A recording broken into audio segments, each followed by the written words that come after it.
Salve família, tivemos agora o Pittsburgh Pro, acabou de acontecer as prévias da categoria Open e infelizmente os brasileiros não foram tão bem, né? O Rafa, faltou um pouco de condição para o Rafa trazer para essas prévias, a gente viu que talvez tenha faltado um pouco de preenchimento ali na finalização, um pouco de carboidrato para poder empurrar um pouco mais esse músculo sobre a pele, né? A gente vê que o Rafa ficou com um pouquinho de água sobre o glúteo ainda, não trouxe aquele aspecto que a gente sabe que para ele ser o melhor do palco, ele precisa, que é aquele nível de condicionamento extremo e aquele hardness absurdo, que no meu ver, esse prime do Rafa, tipo o Rafa do Arnold, é um Rafa que ele ia estar brigando num top 3, porque não tem como brigar com o tamanho com os caras. Isso é uma verdade. Hoje eu posso dizer isso para vocês.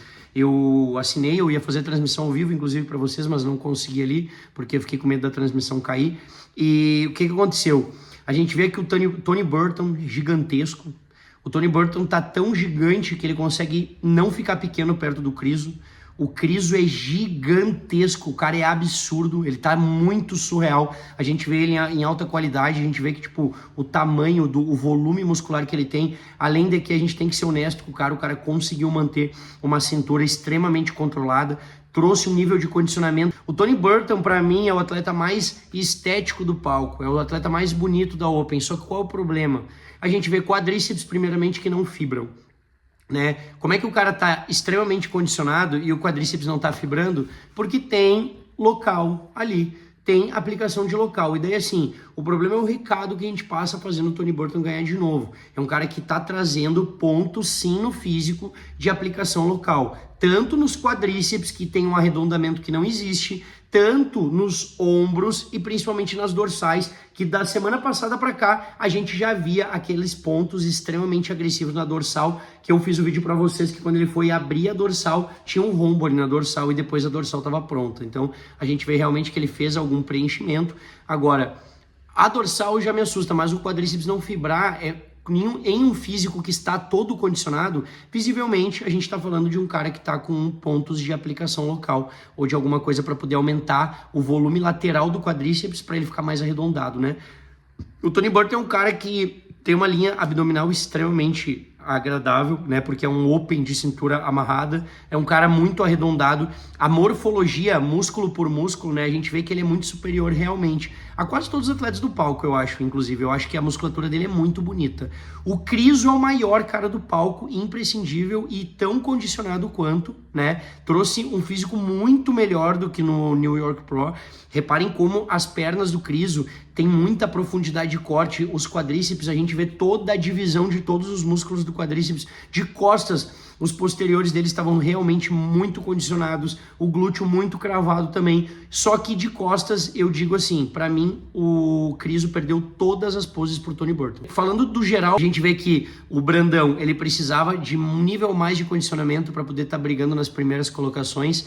O Brandon Curry veio gigantesco, mas de novo, atleta gigante sem condicionamento não funciona. E condicionamento sem densidade ou sem glicogênio preenchido também não funciona. Porque a ideia é que o atleta que ele fica mais condicionado no palco, com o físico realmente no prime, no melhor que ele pode apresentar naquele dia, ele acertou a finalização, o timing da diurese, o timing do sódio com carboidrato para gerar glicogênio, para poder gerar glicogênio, poder empurrar esse glicogênio para dentro do músculo. Então assim, ele...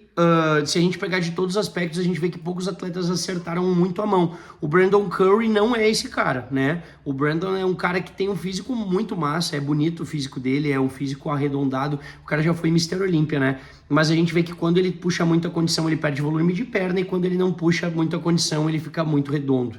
Então faltou uns 2, 3 níveis de condicionamento, no meu ver, ali para um Brandon Curry. O Rafa faltou também um pouco de condição, porque o jogo do Rafa, no meu ver, não é o volume, o jogo do Rafa é a condição. Quanto mais condicionado ele vir, melhor, né? Ele tem que vir muito seco e muito denso. E, tipo assim, porque é o jogo dele, é assim que ele vai ficar muito maior que os outros caras no palco, no meu ver, tá? Então eu acredito que a gente vai ter Tony Burton e Krizo top 1 e top 2, isso é incontestável. Provavelmente Brandon Curry vai estar brigando, né, ali com o Sassan pela terceira, eu acredito, colocação. O Sassan veio muito bem, se o Sassan ficasse num top 2 não seria injusto, né? A gente vê que ele é um atleta mais velho, mas porque a gente vê que também falta um pouco de volume naquele peitoral dele ali. A gente vê que ele tá muito condicionado, muito maduro. Da mesma forma o Krizo, um cara que veio muito volumoso, muito denso, mas quando vira de costas, a gente vê que falta músculo na low back. O Blessing, novamente, um cara que não impressionou e não trouxe nada de diferente do que a gente já conhece, né? É o cara que nunca chega seco, é muito bom de foto, mas quando vai chegar na hora do palco não é um cara que traz um físico muito impressionante pro palco. Eu vou ficando por aqui, curte, compartilha, se inscreve no canal, me segue no Instagram do PH, depois eu volto com as finais, tamo junto, valeu e é nóis.